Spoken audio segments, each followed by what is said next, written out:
start with the name of Allah. Most beautiful and beneficent. Hello, everybody. This is another lecture in the series of video lectures for the subject of digital system design, undergraduate course of Ivy University. Today's topic, we will be discussing about always statement. In behavioral modeling, in Verilog behavioral modeling, there are two major statements. One is called initial statement, as we discussed in the last lecture. Another important statement is always statement. So, in order to understand the always statement, we have to define the always statement, or we have to look at the purpose of the always statement. What is the purpose of always statement? Always statement, if we want to model something, if we want to design something which performs a repeated activity, if we want to design something which performs a repeated activity, which is supposed to perform a repeated activity, will be modeled by always statement. And in contrast to initial statement, if we want to design something which is executed only once, that will be modeled by initial statement. So for example, we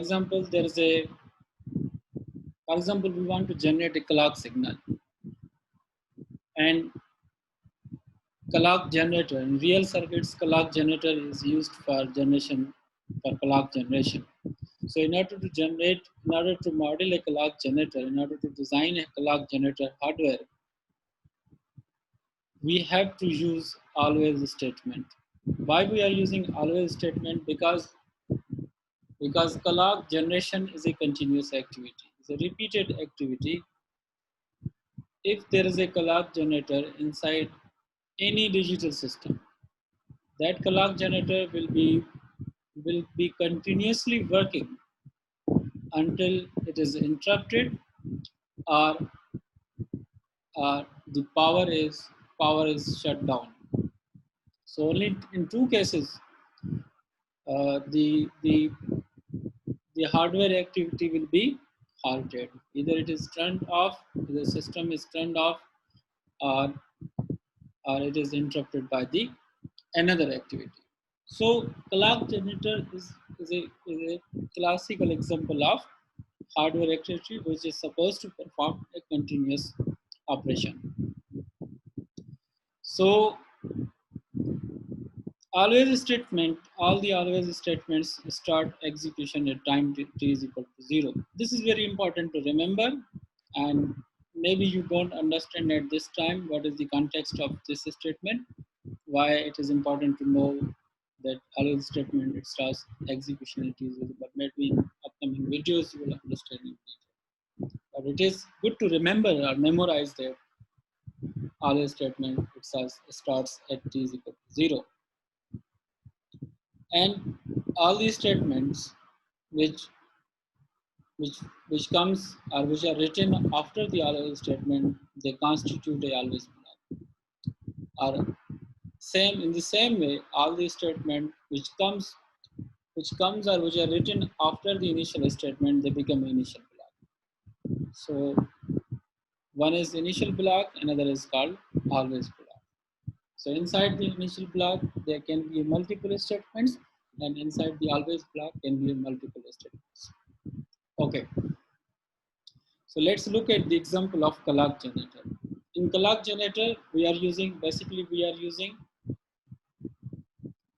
in the clock generator, basically we are using initial block, we are using always block, and we are also using another initial block. So first initial block is used for the initialization, because clock has to be generated from an initial value. So in this statement, clock is equal to 0. Because this initialization operation has to be performed only once, That's why we have put this statement inside the always block. Second, now we have to perform toggling operation. We have to, if we want to generate a clock which has a time period of 20 time units, then it has to toggle. Then we have to toggle the clock variable value after every 10 time units. So this is toggling operator, this is inverter operator.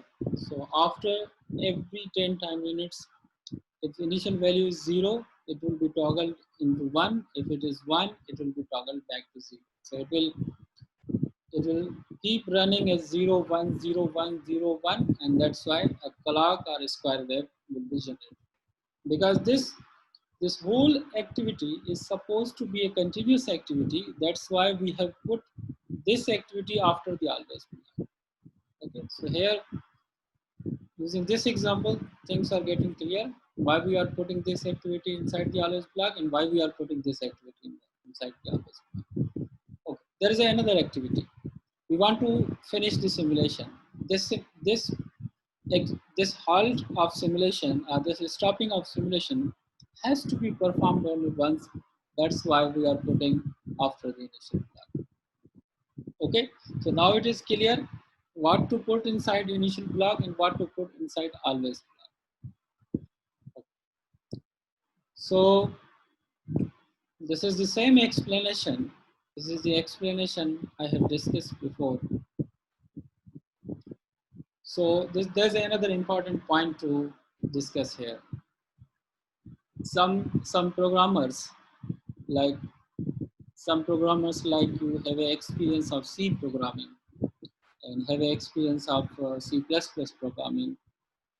If they want to create an analogy, they can think always statement as an infinite loop. They can consider always statement or always block as an infinite loop. That is a continuous activity. C programmers can consider this always block as a infinite loop. But it's not an infinite loop. But the hardware designers know it. This is not an infinite loop. Hardware designers basically think always block. Whenever they want to use always block, they want to use always block for the hardware design. Any hardware which is supposed to perform continuously, as long as it is not interrupted, as long as its power is running, and so that hardware will be designed by the always statement. That's the, I hope you have, your concepts are clear now. In the next video, we will perform this example and simulate this same example in the Vivado.